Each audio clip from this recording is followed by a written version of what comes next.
Chapter 1 ಇಲ್ಲಿವರೆಗೂ ಒಟ್ಟು collection ಎಷ್ಟು? ಕೆಲಸ ಸಂಪೂರ್ಣವಾಗಿ ನೋಡೋಣ. ಅದಕ್ಕೂ ಮುನ್ನ ನೀವು ಕೂಡ ರಿಷಬ್ ಶೆಟ್ಟಿ ನಟನೆಯನ್ನ ಇಷ್ಟಪಡೋದಾದ್ರೆ, ಹಾಗೆ ನೀವು ಕೂಡ ಪಂಜುರ್ಲಿ ದೈವವನ್ನ ನಂಬೋದಾದ್ರೆ ತಪ್ಪದೆ ವಿಡಿಯೋವನ್ನ ಲೈಕ್ ಮಾಡಿ. ಹಾಗೆ ಕಾಂತಾರ ಸಿನಿಮಾ ಬಗ್ಗೆ ನಿಮ್ಮ ಅನಿಸಿಕೆಗಳನ್ನು ನಮಗೆ ಕಮೆಂಟ್ ಮೂಲಕ ತಿಳಿಸಿ.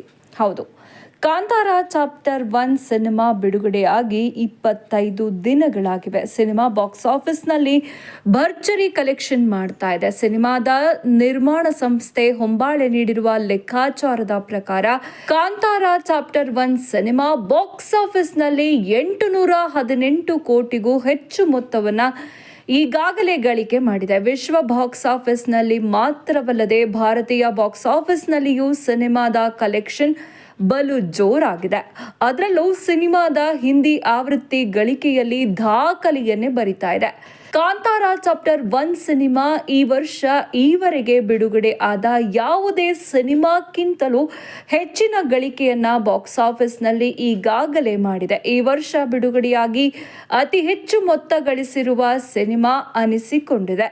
ಕಾಂತಾರ ಚಾಪ್ಟರ್ 1 ಸಿನಿಮಾ ಅತಿ ಶೀಘ್ರದಲ್ಲಿಯೇ ವಿಶ್ವ ಬಾಕ್ಸ್ ಆಫೀಸ್ನಲ್ಲಿ 1000 ಕೋಟಿ ಕಲೆಕ್ಷನ್ ಮಾಡಲಿರುವುದು ಪಕ್ಕಾ ಆಗಿದೆ. ಈ ಮೂಲಕ 1000 ಕೋಟಿ ಕ್ಲಬ್ ಸೇರಿದ 2ನೇ ಕನ್ನಡ ಸಿನಿಮಾ ಎನ್ನಿಸಿಕೊಳ್ಳಲಿದೆ. 1000 ಕೋಟಿ ಗಳಿಸಿರುವ ಭಾರತದ ಕೆಲವೇ ಸಿನಿಮಾಗಳ ಪಟ್ಟಿಯನ್ನ ಸೇರಿಕೊಳ್ಳಲಿದೆ. ಇನ್ನು ಸಿನಿಮಾದ ಹಿಂದಿ ಆವೃತ್ತಿಯ ಕಲೆಕ್ಷನ್ ಸಹ ಬಲು ಜೋರಾಗಿಯೇ ಇದೆ. ಸಿನಿಮಾದ ಹಿಂದಿ ಆವೃತ್ತಿ ಮಾತ್ರವೇ 200 ಕೋಟಿಗೂ ಹೆಚ್ಚು ಮೊತ್ತವನ್ನ ಬಾಕ್ಸ್ ಆಫೀಸ್ನಲ್ಲಿ ಈಗಾಗಲೇ ದೋಚಿದೆ. ಪರಭಾಷಾ ಸಿನಿಮಾ ಒಂದು ಹಿಂದಿ ಪ್ರದೇಶದಲ್ಲಿ 200 ಕೋಟಿ ಗಳಿಸಿರೋದು, ಅದು ಕೂಡ 1 ತಿಂಗಳ ಮುಂಚೆಗೆ, ಅದು ಸಾಮಾನ್ಯ ಸಾಧನೆಯಲ್ಲ.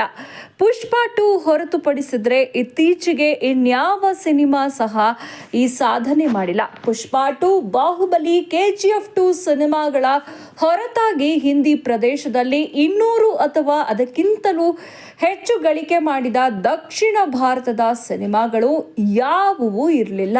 ಇದೀಗ ಕಾಂತಾರ ಚಾಪ್ಟರ್ 1 ಸಹ ಈ ಪಟ್ಟಿಗೆ ಸೇರ್ಪಡೆಯಾಗಿದೆ. 2022ರಲ್ಲಿ ಬಿಡುಗಡೆಯಾದ ಕಾಂತಾರ ಸಿನಿಮಾಕ್ಕೂ ಸಹ ಹಿಂದಿ ಭಾಷಿಗರು ಭರಪೂರ ಪ್ರೀತಿಯನ್ನ, ಗೌರವವನ್ನ ನೀಡಿದ್ರು. ಈಗ ಕಾಂತಾರ ಚಾಪ್ಟರ್ 1 ಸಿನಿಮಾಕ್ಕೂ ಸಹ ಭರಪೂರ ಪ್ರೀತಿಯನ್ನ ನೀಡ್ತಾ ಇದ್ದಾರೆ. ಇನ್ನು ಅಕ್ಟೋಬರ್ 31ರಂದು ಕಾಂತಾರ ಚಾಪ್ಟರ್ 1 ಸಿನಿಮಾದ ಇಂಗ್ಲಿಷ್ ಆವೃತ್ತಿ ಸಹ ಬಿಡುಗಡೆ ಆಗಲಿಕ್ಕಿದೆ. ಇಂಗ್ಲಿಷ್ ಆವೃತ್ತಿ ಭಾರತದ ಕೆಲ ಮೆಟ್ರೋ ಸಿಟಿಗಳ ಜೊತೆಗೆ ವಿದೇಶಗಳಲ್ಲಿ ಕೂಡ ಬಿಡುಗಡೆ ಆಗಲಿದೆ. ಇದರಿಂದ ಸಿನಿಮಾದ ಗ್ಲೋಬಲ್ ಕಲೆಕ್ಷನ್ ಹೆಚ್ಚಾಗುವ ನಿರೀಕ್ಷೆ ಇದೆ. ಇಂಗ್ಲಿಷ್ ಆವೃತ್ತಿಯ ಬಿಡುಗಡೆಗಾಗಿ ರಿಷಬ್ ಶೆಟ್ಟಿ ವಿದೇಶಗಳಿಗೆ ಪ್ರಚಾರಕ್ಕೆ ತೆರಳುತ್ತಾರಾ ಅನ್ನೋದನ್ನ ಕೂಡ ಕಾದು ನೋಡಬೇಕಿದೆ. ನೋಡಿದ್ರಲ್ಲ ಸ್ನೇಹಿತರೆ, ಈ ಬಗ್ಗೆ ನೀವೇನು ಹೇಳ್ತೀರಾ? ನಿಮ್ಮ ಅನಿಸಿಕೆ ಅಭಿಪ್ರಾಯಗಳನ್ನ ನಮಗೆ ಕಮೆಂಟ್ ಮೂಲಕ ತಿಳಿಸಿ. ಹಾಗೆ ನೀವು ಕೂಡ ಪಂಜುರ್ಲಿ ದೈವವನ್ನ ನಂಬೋದಾದ್ರೆ ತಪ್ಪದೆ ವಿಡಿಯೋವನ್ನ ಲೈಕ್ ಮಾಡಿ, ವಿಡಿಯೋವನ್ನ ಪ್ರತಿಯೊಬ್ಬರಿಗೂ ಶೇರ್ ಮಾಡಿ. ಧನ್ಯವಾದ. ಶುಭ ದಿನ.